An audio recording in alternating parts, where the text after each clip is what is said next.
Hello students, today we are going to start with the chapter number 3, that is atoms and molecules. Always we start with the heading. Let us see the heading first. Atoms. Atoms means when we divide the matter into smaller pieces, the smallest piece, जो सबसे छोटा वाला piece हमको मिलता है, that is known as what? Atoms. यही मैंने आपको previous chapter में भी पढ़ाया था atom के बारे में. तो इस chapter में हम क्या करेंगे? atom की डिटेलिंग की, atom कितने साइज का होता है, ठीक है, और एटम की पर्टिकुलर एक डेफिनेशन क्या होनी चाहिए, एटम की हिस्ट्री क्या है, कहाँ से ये आया, ठीक है, और एटम्स को अगर हम मिलाते हैं तो क्या बनता है, ये सारी चीजें हमको इस चैप्टर में पढ़ना है. चैप्टर का फर्स्ट पार्ट हेडिंग का क्लियर हुआ. सेकेंड पार्ट देखिए, मॉलिक्यूल्स. जब दो एटम्स या दो से ज्यादा एटम्स को हम आपस में मिलाते हैं तो जो सब्सटेंस हमको मिलता है that is known as what? Molecules. ठीक है, तो मॉलिक्यूल्स के बारे में मैं एक बेसिक सा चीज आपको बताया. ठीक है, अब ये जो एटम और मॉलिक्यूल है, इन्हीं की डिटेलिंग हमको इस पूरे चैप्टर में पढ़नी है. See the first question, define atom. Atom क्या होता है? Late us see the answer.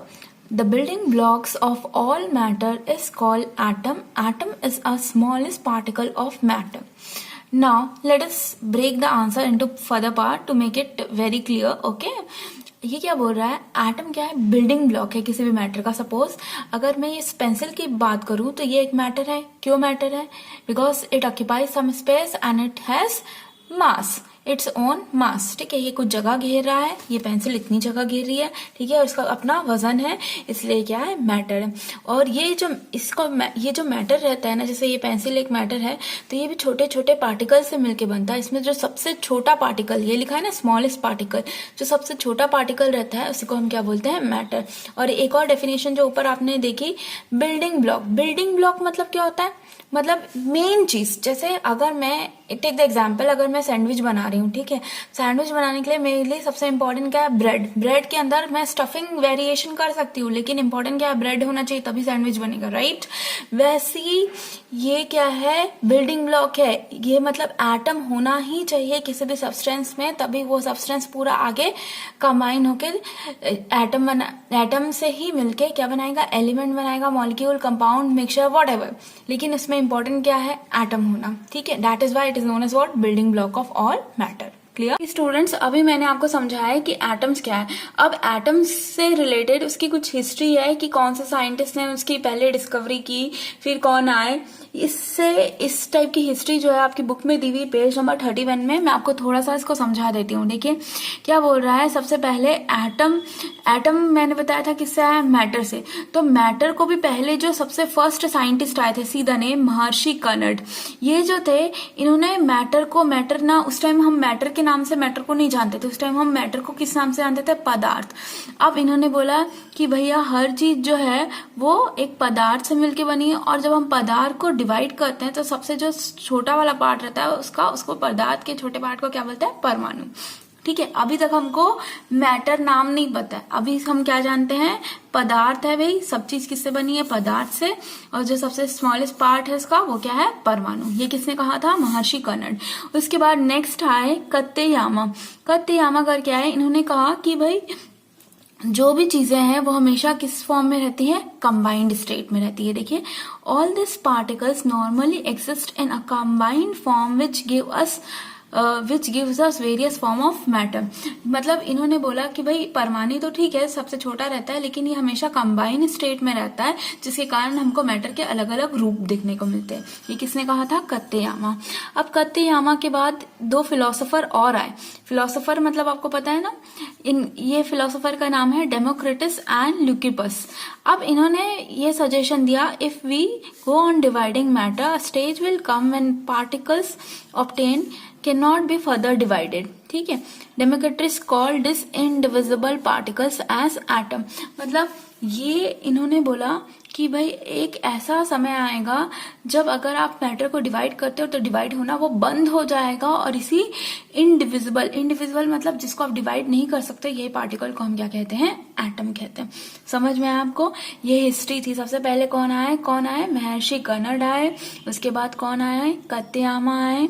उसके बाद कौन आए? Democritus and Leucippus. ठीक है, उसके बाद नेक्स्ट लास्ट में आए थे एंटोनी एल लवेसियर, जिन्होंने बोला कि भाई ये जो है ना आपका ये जो आप बोल रहे हो ना कि अलग अलग टाइप के हमको फॉर्म्स ऑफ मैटर देखने मिलेंगे, तो ये जो फॉर्म्स ऑफ मैटर है उसको समझाने के लिए उन्होंने एक लॉ ऑफ केमिकल कॉम्बिनेशन दिया था, जिसको हम आगे करके आगे पढ़ेंगे, ठीक।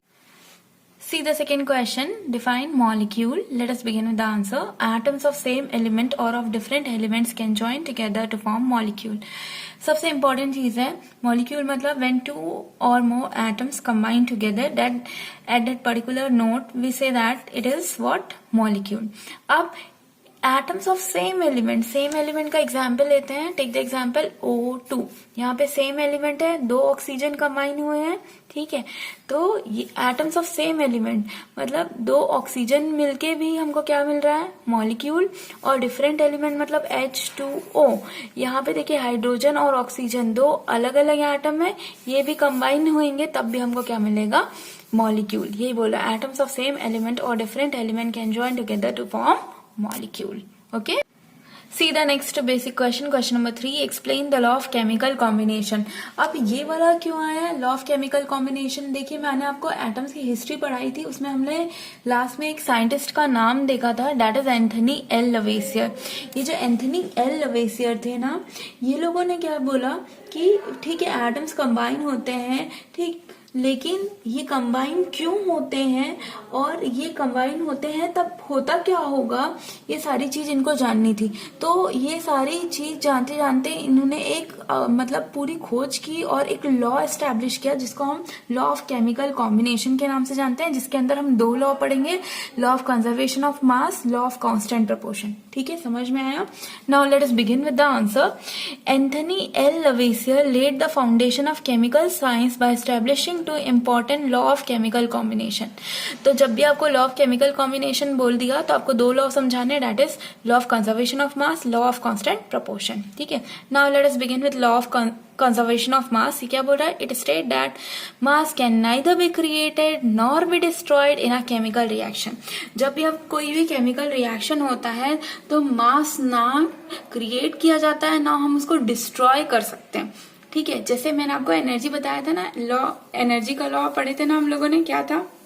Energy can neither be created nor be destroy, it can be transformed from one form to another form. In the similar way mass के साथ भी सेम चीज होती है. टेक द एग्जाम्पल, जैसे we take the example of match stick. अगर before burning हम match stick की एक तीली की बात करते हैं और उसका वजन करते हैं, अगर वजन आया 5 ग्राम, ठीक है, before burning of match stick, इसका वेट कितना है? 5 gram. We are taking the example only. ठीक है, फिर उसके बाद आपने इसको मैच स्टिक को पूरा बर्न कर दिया, जला दिया. ठीक है, तो जलाया तो वहां पे क्या परफॉर्म हुआ? Chemical reaction. ठीक है, अब वो जलाने के बाद भाई उसकी पूरी जो राख है, एशेस है, उसको कलेक्ट किया, फिर अगेन वजन किया. ठीक है, तो अगेन वजन जो है आफ्टर केमिकल रिएक्शन क्या आया? 5 ग्राम.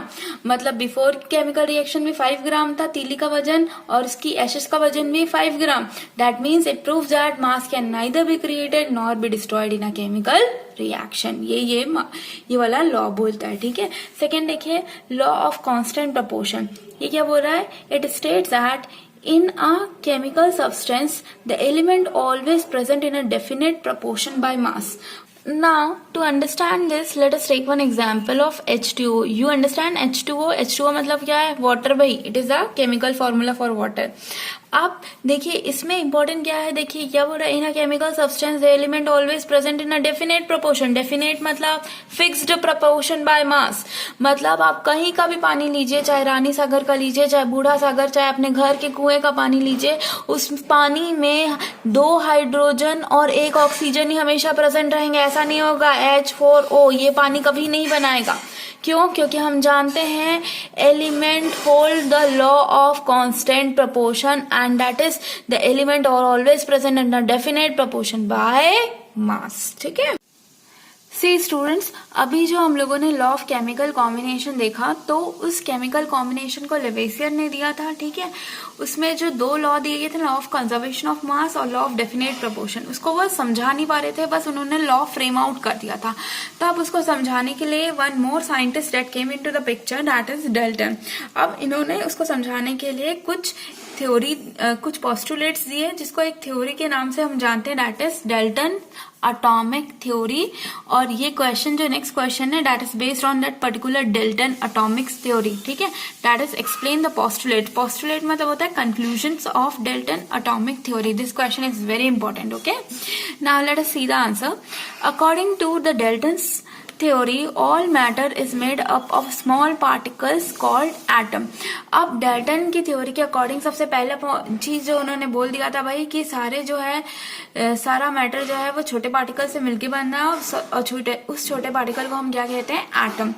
अब आगे देखिए, the postulates of this theory are as follows. Postulates मतलब इस थ्योरी में जो कंक्लूजन्स दिए गए थे, तो टोटल 6 कंक्लूजन्स थ्योरी में दिए गए थे। तो इस थ्योरी के 6 कंक्लूजन को हम 1 बाय 1 देखेंगे। देखिए सबसे फर्स्ट कंक्लूजन क्या हो रहा है, all matter is made of very tiny particles called atom which participate in chemical reactions, ठीक है।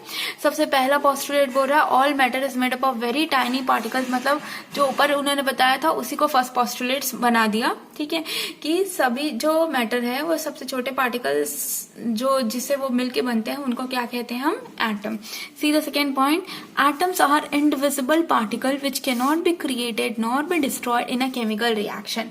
अब सेकेंड पॉइंट में इन्होंने बोल दिया कि एटम्स आर इंडिविजिबल। इंडिविजिबल मतलब जिसको फर्दर छोटे पार्ट में डिवाइड नहीं कर सकते और ना तो इसको क्रिएट किया जा सकता है ना इसको डिस्ट्रॉय किया जा सकता है किसी केमिकल रिएक्शन में। यही हम लोगों ने किस में पढ़ा था भाई, लॉ ऑफ कंजर्वेशन ऑफ मास, ठीक है। मास can neither be created nor be destroyed in a chemical reaction, okay.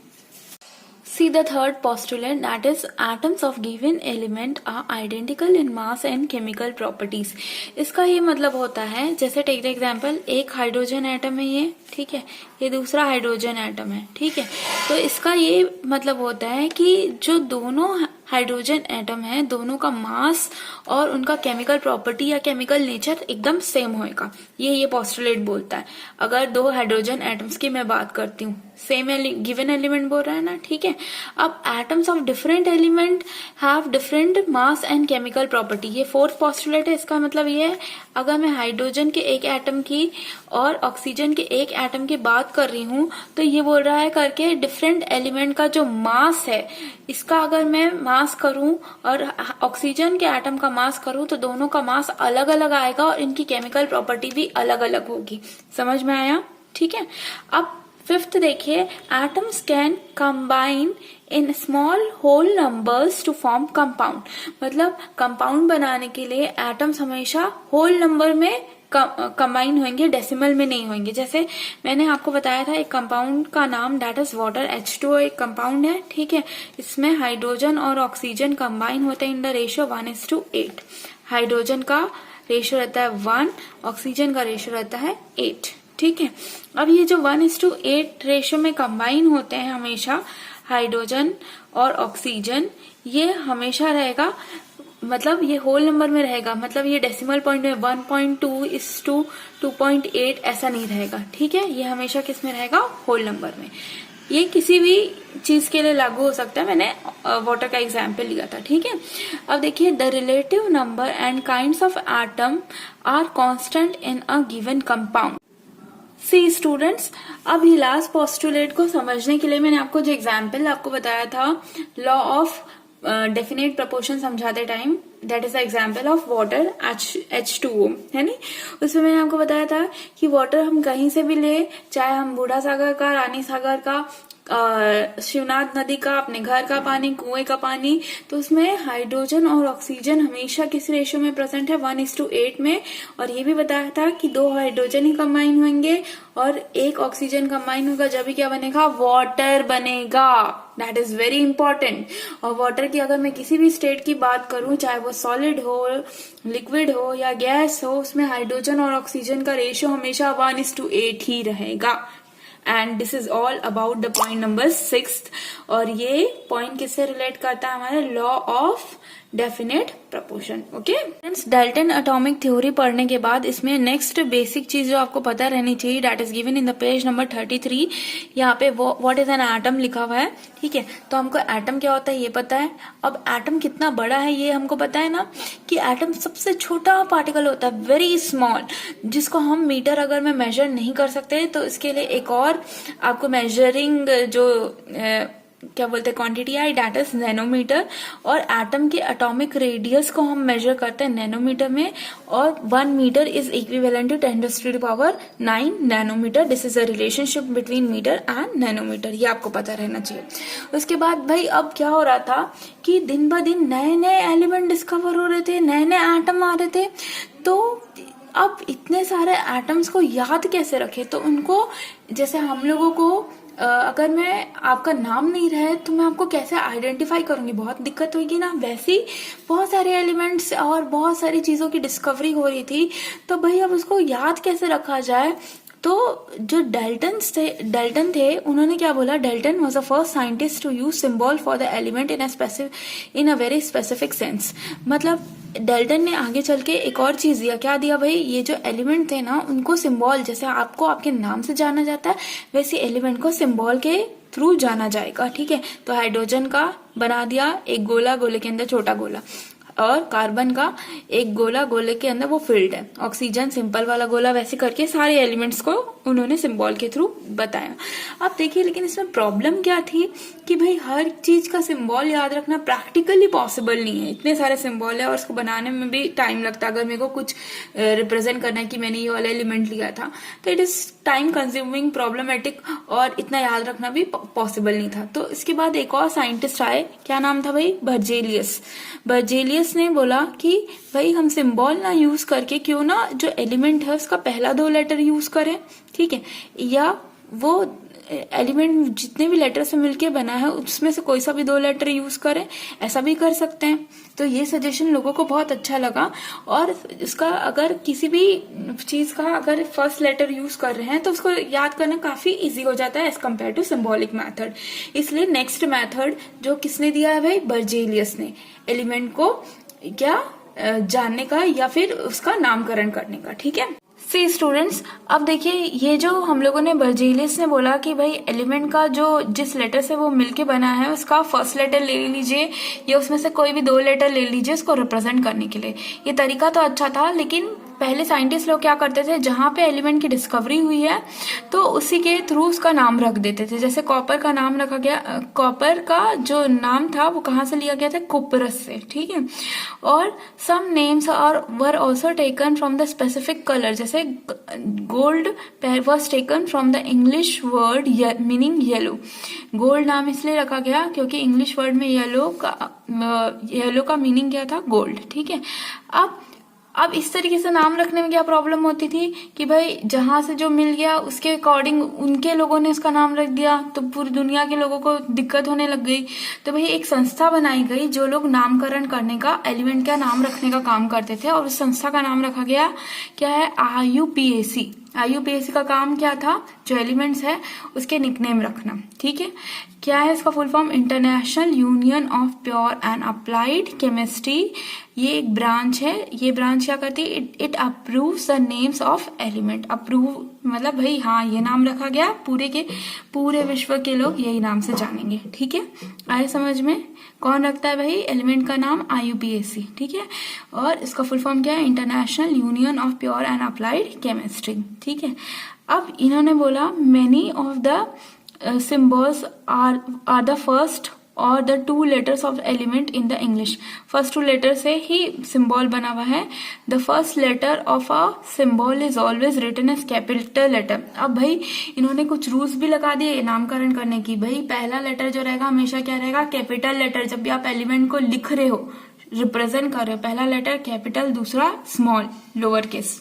ठीक है, देखते हैं इस टेबल में। देखिए this table is very important, ये आपको बाय हार्ट याद होनी चाहिए, तभी आप केमिस्ट्री में कुछ भी काम कर सकते हैं। This is very very very important. Okay, क्या है टेबल, एलिमेंट लिखा हुआ है, देखिए एल्यूमिनियम। अब मैंने बोला था पहला लेटर एल्यूमिनियम का A। ठीक है, और सेकेंड देखिए, सेकेंड ही यूज कर लिया यहाँ पे, L, ठीक है। अब पहला लेटर हमेशा क्या रहता है, यहाँ ऊपर बताया था मैंने, कैपिटल, सेकेंड लेटर स्मॉल, ठीक है। वैसे अर्गन AR, फिर बारियम BA, ठीक है, B capital A small. Boron को सिर्फ B से रिप्रेजेंट किया गया क्योंकि इसके बाद वाले एलिमेंट के लिए दूसरा सिंबल यूज हो गया होगा। जरूरी नहीं है कि आप 1-2 लेटर यूज करो, जैसे डिस्कवरी होते गई तो हो सकता है B वाला कोई एक एलिमेंट पहले आ गया, ठीक है, बोरोन पहले डिस्कवर हुआ तो अब B वाला ब्रोमीन आया, तो सिर्फ B से इसको रिप्रेजेंट करते तो ये दोनों सेम हो जाता, तो इसलिए BR यूज किया गया। समझ में आया आपको? कहने का ये मतलब है जो एलिमेंट का नाम है उसमें से फर्स्ट 2 लेटर या एक लेटर मिलके इसका सिंबल बनाया गया। समझ में आया? ये सिंबल आपको बाय हार्ट पूरे जितने एलिमेंट यहाँ पे लिखे हुए हैं सबका याद होना चाहिए, ठीक है। This is very very important and this is a foundation for chemistry, okay. See the next basic question students, that is atomic, define atomic mass. अब देखिए answer, the mass of an element is called atomic mass. अब किसी भी element का जो मास होता है, जो उसका वजन होता है, ये क्या कहलाता है? Atomic mass. अब यूनिट क्या है? Unit of atomic mass is called atomic mass unit. इसका मतलब क्या होता है, जैसे कोई भी चीज हम लोग ग्राम में केजी में नापते हैं ना, वैसी एटम का एटॉमिक मास हम किस में नापते हैं? एटॉमिक मास यूनिट, ठीक है। अब आगे देखिए क्या लिखा है, it is a number which tells how many time an atom of an element is heavier than 1/12 mass of 1 carbon atom. अब ये जो लाइन थी ना यहाँ पे, उसको समझने के लिए एक एग्जाम्पल लेते हैं। See the example, it is given in your book only and it is mentioned in the figure 3.4 and the page number is page number 35, okay। अब यहाँ पे एक वाटरमेलन दिया हुआ है, ठीक है। वाटरमेलन के 12 पीसेस किए गए हैं और एक नेक्स्ट वाले फिगर में लिया है सिर्फ एक पीस, ठीक है। 12 में से एक को लिया गया और डी वाले फिगर में आपको दिख रहा है एक तराजू। अब तराजू में हम क्या करते हैं, तराजू से हम नापने का काम करते हैं। तो आप नॉर्मली तराजू, जैसे सब्जी मार्केट अगर जाते हैं तो तराजू में आपने देखा है एक साइड बट रहता है और दूसरी साइड वो सामान रहता है जिसको आपको मेजर करना है। यहाँ पे बट की जगह हम क्या लिए हैं, ये जो 12 पीस में से एक पीस था उसको एज अ बट ली है और उसके थ्रू हम मेजर कर रहे हैं दूसरे सब्सटेंस को। इन द सेम वे यहाँ पे लिखा हुआ है, it is a number which tells how many time an atom of an element is heavier than 1/12 of the mass of 1 carbon atom. यहाँ पे जो कार्बन एटम, सपोज ये कार्बन एटम है, इसको समझ लीजिए, ठीक है, और उसके कार्बन एटम के 12 पीसेस किए, उसके एक पीस के थ्रू हम दूसरे जो एलिमेंट का कोई भी एक एटम है उसका वजन करते हैं और ये वही नंबर है जो हमको क्या बताता है, उसका पर्टिकुलर वजन बताता है और इसी को हम क्या बोलते हैं, एटॉमिक मास, ठीक है। सी स्टूडेंट्स, पेज नंबर 35 में भी एक टेबल बना हुआ है, table 3.2 atomic mass of few elements. This is very important table. अभी देखिए ये सेकेंड टेबल है जो मैंने आपको बोला आपको लर्न करना है by heart, that is table 3.2। Hydrogen का एटॉमिक मास 1 होता है, कार्बन का 12 होता है, नाइट्रोजन का 14, वैसे करके आपको पूरा दिया हुआ है, ठीक है। तो ये आपको नंबर्स पूरे अच्छे से बाय हार्ट लर्न करने हैं, ओके स्टूडेंट्स। एटॉमिक मास के बाद जो नेक्स्ट टॉपिक है that is given in the page number 35। ये बोल रहा है how do atom exist.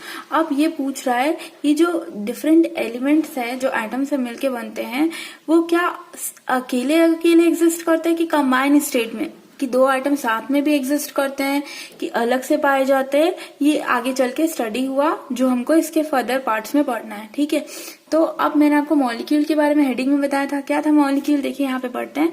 A molecule in general is a group of 2 or more atom that are chemically bonded that is highly held together by attractive forces. अब बोल रहा है जब 2 से ज्यादा एटम्स आपस में कंबाइन होते हैं एक फोर्स के द्वारा, तब हमको क्या मिलता है, एक मॉलिक्यूल। ये मैं आपको हेडिंग में बताया था। अब ये जो मॉलिक्यूल होते हैं, देखिए यहाँ पे 2 कैटेगरी के दिए हुए हैं, मॉलिक्यूल ऑफ एलिमेंट और molecule of compound. Molecule of element, element मतलब प्योरेस्ट फॉर्म किसी भी चीज का, एक सिमिलर तरीकों की चीजों से मिलके बना है। टेक द एग्जांपल ऑक्सीजन का एटम O2 या O3 की बात करूं, इसमें देखिए 3 एटम्स कंबाइन हुए, लेकिन किसके एटम है, तीनों ऑक्सीजन के, इसलिए ये क्या है, मॉलिक्यूल ऑफ एलिमेंट। अब मॉलिक्यूल ऑफ कंपाउंड क्या होगा, H2O CO2। अब देखिए यहाँ पे अलग अलग एटम कंबाइन हुआ है, कार्बन का एक एटम, ऑक्सीजन का 2 एटम, तो 2 अलग अलग एलिमेंट जब बनते हैं तो ये क्या बनता है, मॉलिक्यूल ऑफ कंपाउंड। समझ में आया molecule of element, molecule of compound. यहाँ पे एक रीडिंग कर लेंगे तो आपको और अच्छे से सब क्लियर हो जाएगा, ठीक है। See the next basic question, students. Define molecular mass. See the answer also. The molecular mass of the substance is the sum of atomic masses of all atoms in a molecule of a substance. It is therefore the relative mass of a molecule present in the atomic mass unit. कहने का ये मतलब है, molecule मतलब H2O, take the example of H2O। अब यहाँ पे individual hydrogen atom का मास और ऑक्सीजन एटम का मास जब हम एड ऑन कर देते हैं तो जो मास हमको मिलता है that is nothing but the molecular mass. Got the concept. See the next question student, question number 5 that is define ion. 5th question को हम अभी देख रहे हैं क्योंकि इसके पहले हम लोगों ने मॉलिक्यूलर मास और उससे भी पहले हमको एटॉमिक मास क्या होता है ये देखना था, ठीक है। इस कॉपी में मतलब बाद में लिखा हुआ है, लेकिन अगर बुक के अकॉर्डिंग कॉन्सेप्ट देखे तो पहले एटॉमिक मास पता होना चाहिए, फिर ये पता होना चाहिए, जब जाके ये सब क्लियर होता है, ठीक है। तो ये कभी भी लिखो, इंपॉर्टेंट ये है स्टूडेंट्स कि आपको कॉन्सेप्ट क्लियर होना चाहिए, ठीक है। अब ये आयंस पढ़ने से पहले अब देखिए, मैंने आपको जो डेल्टन एटॉमिक थ्योरी पढ़ाई थी उसमें जो फर्स्ट पोस्टुलेट था, all matter is made up of very tiny particle called atom which participate in chemical reaction. अब उसके बाद देखिए सेकेंड वाला भी हम लोगों ने लिखा था कि सारे जो मैटर है छोटे पार्टिकल से मिलकर बोलते हैं, जिसको एटम बोलते हैं। और जो सेकेंड पोस्टुलेट था, एटम्स आर इनडिविजिबल। आगे चल के डेल्टन की जो ये थ्योरी थी, क्योंकि जो थ्योरी डेल्टन ने दी उसके बाद भी और रिसर्च हुई, बहुत सारे साइंटिस्ट आए, तो इसकी जो थ्योरी थी ये सारी आगे चल के इसके कुछ कुछ पोस्टुलेट गलत प्रूफ होते गए, ठीक है। तो उसमें से फर्स्ट पोस्टुलेट जो गलत प्रूफ हुआ वो था एटम्स आर इंडिविजिबल। एटम जो है वो इंडिविजिबल नहीं होते, वो उसको भी डिवाइड कर सकते हैं छोटे पार्ट में, और जिसका नाम है इलेक्ट्रॉन, प्रोटॉन और तीसरा होता है न्यूट्रॉन। मतलब जो डेल्टन ने कहा था कि भाई एटम्स एक ऐसा पार्टिकल है मैटर का जिसको फर्दर छोटे पार्ट में डिवाइड नहीं कर सकते हो, लेकिन आगे चल के ये पता चला कि एटम को भी डिवाइड किया जा सकता है, और जो छोटे पार्ट में डिवाइड कर सकते हैं उनका नाम है इलेक्ट्रॉन, प्रोटॉन, न्यूट्रॉन। इलेक्ट्रॉन मतलब नेगेटिव चार्ज पार्टिकल्स, ठीक है। प्रोटॉन मतलब पॉजिटिव चार्ज पार्टिकल, न्यूट्रॉन मतलब कोई भी चार्ज नहीं रहता ऐसे पार्टिकल, ठीक है। तो मतलब एटम से भी छोटे 3 पार्टिकल रहते हैं एटम के अंदर, ठीक। इतना समझ में आया। अब इस क्वेश्चन पे वापस आते हैं, ठीक है। क्या बोल रहा है, the charge species are known as ion.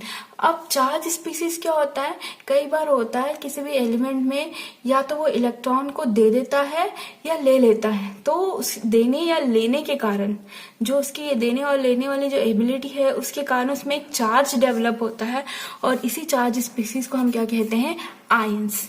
समझ में आया, ठीक है। मतलब ये जो एलिमेंट है जो इलेक्ट्रॉन दे सकता है या ले सकता है, उसके कारण उसकी बॉडी में क्या आ जाता है, चार्ज आ जाता है, और इसी चार्ज स्पीसीज को क्या बोलते हैं, आयन। और चार्ज हम जानते हैं 2 तरीके का होता है, पॉजिटिव चार्ज, नेगेटिव चार्ज, ठीक है। अब आगे देखिए, an ion is a charge particle and can be negatively और पॉजिटिवली चार्ज, यही बताया मैंने। अब नेगेटिवली चार्ज आयन को एनायन कहते हैं, जिनमें नेगेटिव चार्ज है उसको क्या बोलते हैं हम लोग, एनायन, और जिनमें पॉजिटिव चार्ज डेवलप होता है उसको बोलते हैं कैटायन। ये यहाँ पे लिखा हुआ है, ठीक है। एग्जाम्पल, सोडियम क्लोराइड NaCl जिसका फॉर्मूला होता है। NaCl कैसे लिखा, मैंने आपको वो टेबल पढ़ाया था ना कि सोडियम को Na से रिप्रेजेंट करते हैं और क्लोराइड को Cl से, ठीक है। The constituent particles are positively charge, sodium ion से बना है, देखिए यहाँ पे पॉजिटिव चार्ज दिख रहा है आपको, इसलिए ये क्या है भैया, पॉजिटिव चार्ज मतलब कैटायन। और नेगेटिव चार्ज क्लोराइड आयन से बना है, क्लोराइड आयन में नेगेटिव चार्ज है, मतलब ये क्या है, एनायन का एग्जाम्पल। आया समझ में, ठीक है। इसी से रिलेटेड एक और basic question that is define polyatomic ion. ये पॉलीएटॉमिक आयन क्या होता है, a group of atom carrying a charge is known as polyatomic ion. मतलब एटम्स के ग्रुप पे अगर एक चार्ज लगा हुआ है, चार्ज पॉजिटिव भी हो सकता है, नेगेटिव भी हो सकता है, लेकिन एटम्स का ग्रुप है, देखिए ये ऑक्सीजन है, ये हाइड्रोजन है, दोनों एटम के ग्रुप में एक चार्ज लगा हुआ है, नेगेटिव चार्ज, इसीलिए इसको किस तरीके का आयन बोलते हैं, पॉली। पॉली मतलब बहुत सारे एटम आपस में जुड़ते हैं और उसमें चार्ज रहता है, तो इस टाइप का आइटम क्या है, poly atomic ion. Clear. The next basic question, define chemical formula. Chemical formula क्या होता है? The chemical formula of a compound is a symbolic representation of its composition. Take the example water. ये जो formula हम लोग पढ़ते हैं ना वाटर का, यही है क्या? Chemical formula. और केमिकल फॉर्मूला क्या होता है? It is a symbolic representation. Water दो चीजों से बनता है, हाइड्रोजन और ऑक्सीजन. हाइड्रोजन को हम रिप्रेजेंट करते हैं H से, ऑक्सीजन को O से. अब आप पूछेंगे मैम ये 2 कहाँ से आया? तो ये 2 कहाँ से आया, इसका भी जवाब हम देंगे आगे के लेक्चर में कि भाई जो वाटर है इसका फॉर्मूला H2O ही क्यों होता है, H3O क्यों नहीं होता, H4O क्यों नहीं होता, ऐसा क्यों नहीं होता, सिर्फ H2O क्यों होता है. ठीक है, तो सिंबॉलिक रिप्रेजेंटेशन अगर हम किसी मतलब कंपाउंड का करते हैं तो इसी को क्या बोलते हैं? Chemical formula. Clear? See the next question, define valency. Valency क्या होती है? The combining capacity of an element is known as its valency. अब ये वैलेंसी को समझने के लिए हम एक बेसिक से एग्जाम्पल लेते हैं. केमिस्ट्री का एग्जाम्पल हम बाद में समझेंगे, बेसिक एग्जाम्पल लेते हैं. सपोज अगर मैं आपको बोलूंगी कि आप एक बार में कितने लोगों के साथ हैंडशेक कर सकते हो, तो डेफिनेटली आपका आंसर होगा मैम हम एक बार में 2 लोगों के साथ हैंडशेक कर सकते हैं एट अ टाइम. क्यों 2 लोगों के पास हैंडशेक होएगा? क्योंकि आपके पास 2 हाथ हैं. ठीक है, तो एक हाथ से एक पर्सन के साथ हैंडशेक होएगा, दूसरे हाथ से दूसरे पर्सन. वैसे ही अगर मैं बोलूं तो क्योंकि आपकी कैपेसिटी कितनी? 2 लोगों के साथ आप कंबाइन हो सकते हैं. ठीक है, तो ये जो 2 नंबर है ना आपका, 2 लोगों के साथ आप हैंडशेक कर सकते हैं, ये आपकी क्या है? Valency. Take another example, octopus. अगर ऑक्टोपस को मैं बोलूं कि ऑक्टोपस के साथ हैंडशेक करना है तो एट अ टाइम ऑक्टोपस कितने लोगों के साथ हैंडशेक कर सकता है? ऑक्टोपस के कितने हैंड्स होते हैं? 8. ठीक है, तो एट अ टाइम उसकी कंबाइनिंग कैपेसिटी कितनी हुई? 8 लोगों के साथ मिल सकता है वो. और यही कंबाइनिंग कैपेसिटी किसी भी एलिमेंट की क्या कहलाती है? उसकी वैलेंसी. अब देखिए आप एक एग्जाम्पल लिया, sodium is having the valency 1. मतलब सोडियम एक बार में कितने लोगों के साथ कंबाइन हो सकता है? 1. अब एक और क्वेश्चन जो आपके माइंड में क्लिक होता है कि ma'am Y sodium is having valency 1. अब ये वाई का जो आंसर है आगे के जो हम क्वेश्चंस करेंगे उसमें मैं आपको बताऊं. See the next question, students, that is define formula unit mass. See the answer also. The formula unit mass of a substance is the sum of atomic masses of all atom in the formula unit of a compound. The only difference is that we use the word formula unit mass for those substance whose constituent particles are ion. मतलब देखिए अभी आपको मैंने एक word पढ़ाया था, that is molecular mass. अब ये जो molecular mass रहता है, जब हम molecules की बात करते हैं और उसका total mass मेरे को चाहिए तो मैं टर्म क्या यूज कर रही हूँ? molecular mass. लेकिन जब मैं आयन की बात कर रही हूँ, take the example NaCl. NaCl क्या है? एक आयन है और मेरे को इसका टोटल मास पता करना है तो वहां पे मैं कौन सा वर्ड यूज करूंगी? फॉर्मूला यूनिट मास. जब भी आयंस की मास की टोटल मास की बात होती है वो क्या कहलाता है? Formula unit mass. ठीक है, next question students, that is explain mole concept. See the answer also. A mole of an substance, bracket में लिखा है atoms, molecule, ion represent 6.022 into 10⁻23 particles of that substance. This number is also known as Avogadro constant. एक और नाम से जानते हैं magic number, एक और नाम है क्या? अवोगैड्रोज नंबर. अब बात ये होती है भाई ये मोल कॉन्सेप्ट आया क्यों? इसको समझने के लिए, इसकी हिस्ट्री को समझने के लिए टेक द एग्जाम्पल कि आप डीमार्ट गए शॉपिंग करने. ठीक है, अब डीमार्ट गए तो हम वहां पे बहुत सारे वेराइटी के सामान मिलते हैं. सपोज अगर मेरे को मिल्क लेना है तो वहां का स्टैंडर्ड यूनिट क्या होता है? मिल्क को मेजर करने के लिए लीटर्स. ठीक है, अगर मेरे को फ्रूट्स लेना है, टेक एग्जाम्पल बनाना, तो उसका स्टैंडर्ड यूनिट क्या है? डजन. तो मेरे को पता है कि एक डजन में 12 पीसेस आएंगे. लेकिन अगर वो पर्टिकुलर बनाना की जो मैं बात कर रही हूँ वो कितने पार्टिकल से मिलके बन रहा है ये मेरे को जानना है, तब साइंटिस्ट लोगों ने इसका आंसर करने के लिए क्या डेवलप किया? Mole concept. और ये बोलता है एक मोल किसके बराबर होता है? 6.03022 into 10⁻23 पार्टिकल्स. मतलब एक सब्सटेंस जो है, सब्सटेंस एटम भी हो सकता है, मॉलिक्यूल भी हो सकता है, आयन भी हो सकता है. उसके अंदर कितने पार्टिकल प्रेजेंट रहता है? 6.022 into 10⁻23 पार्टिकल से मिलके वो पर्टिकुलर सब्सटेंस बनता है. और यही कॉन्सेप्ट को हम क्या कहते हैं? Mole concept. और इसी नंबर को हम मैजिक नंबर, अवोगैड्रो नंबर या अवोगैड्रोस कांस्टेंट के नाम से भी जानते हैं. ठीक है, देखिए इसी से रिलेटेड दो बेसिक क्वेश्चन और रहते हैं, that is define gram atomic mass. मैंने एटॉमिक मास बताया था आपको, mass of an atom is called atomic mass. अगर उसी को हम ग्राम में एक्सप्रेस करते हैं तो इसको बोलते हैं ग्राम एटॉमिक मास, यही लिखा है। When the atomic mass of the substance is expressed in gram it is called gram atomic mass. Example, atomic mass of oxygen कितना है 16 U होता है। U क्या है, उसका यूनिट है, मैंने बताया था एटॉमिक मास यूनिट, या सिंपली U से भी इसको डिनोट करते हैं। अब ये U ना रह के अगर हम इसको ग्राम में मेजर करते हैं, G बन जाता है, तो इसको क्या बोलते हैं, ग्राम एटॉमिक मास, जब हम एटम्स के मास की बात करते हैं। अब वही अगर ग्राम में मैं किसको एक्सप्रेस कर रही हूँ, मॉलिक्यूलर मास को, तो ये क्या बोलता है, बन जाता है gram molecular mass. Take the example, molecular mass of water कितना है भाई 18 U। अब इसी को ग्राम में एक्सप्रेस करूंगी तो क्या बन जाएगा 18 ग्राम।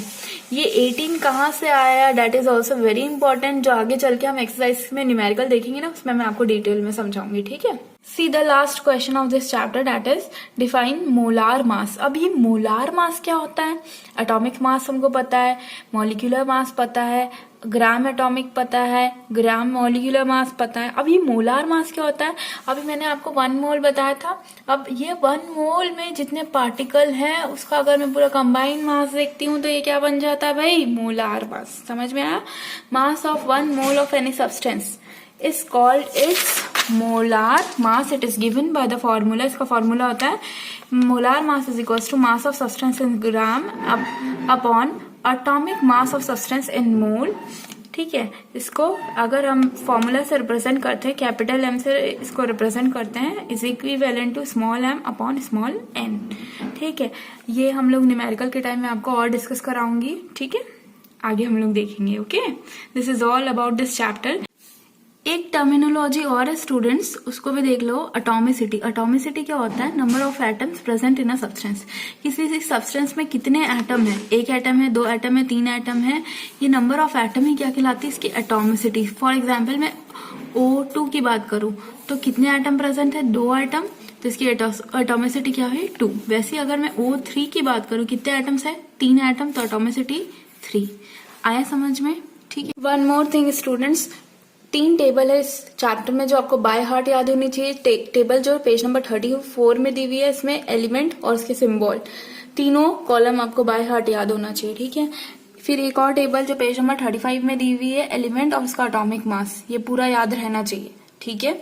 इसके अलावा एक टेबल और है, that is table which is given in the page number 37, और इस टेबल में आपको लिखा है नेम ऑफ आयन और उसका सिंबल, आयन और उसका सिंबल, ये भी आपको बाय हार्ट याद रहना चाहिए, ठीक है। अब इसका यूज आगे के चैप्टर्स में भी होगा, न्यूमेरिकल में भी होगा, जो मैं आपको बताऊंगी, लेकिन बाय हार्ट याद रहनी चाहिए, ठीक है।